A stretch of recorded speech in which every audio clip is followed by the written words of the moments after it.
Bom, basicamente, a partir do final dos anos 70, começo dos anos 80, 1979, com a vitória da Margaret Thatcher no Reino Unido, a primeira-ministra, a Dama de Ferro,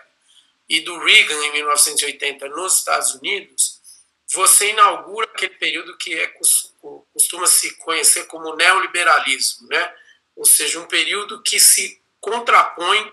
ao período do pós-guerra, onde você construiu o estado do bem-estar social a partir das ideias keynesianas, do compromisso salarial, do Fordismo,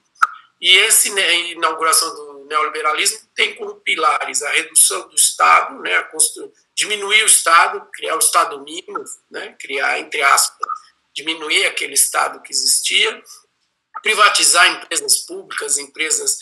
estatais, né, reduzir o peso das políticas sociais, as políticas de saúde, de educação, o seguro-desemprego, enfim, as políticas de crédito subsidiado, e a ideia de você ter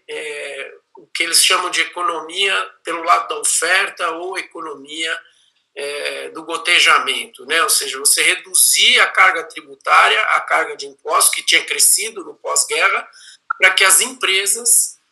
tendo mais recursos a partir da redução da carga tributária, passariam a investir esse recurso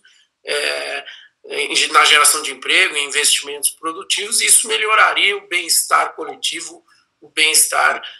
da sociedade.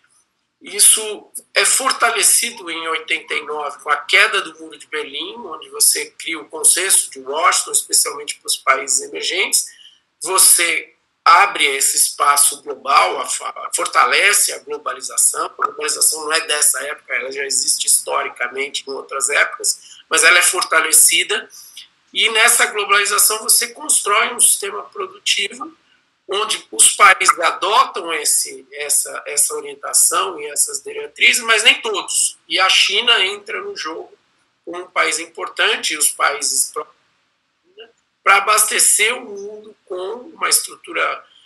de indústria. A China passa a ser a indústria do mundo e entra nesse jogo em que predomina o neoliberalismo, predomina a globalização, só que o resultado, principalmente nos países centrais e também nos países emergentes, é que você, ao invés de ter um resultado de melhoria do bem-estar, você teve, na prática, um aumento da desigualdade social, dificuldades com combater o desemprego e piora nos indicadores sociais de pobreza, etc., e um enfraquecimento do estado do bem-estar social, que passa a ser um problema nesse momento dessa crise do coronavírus.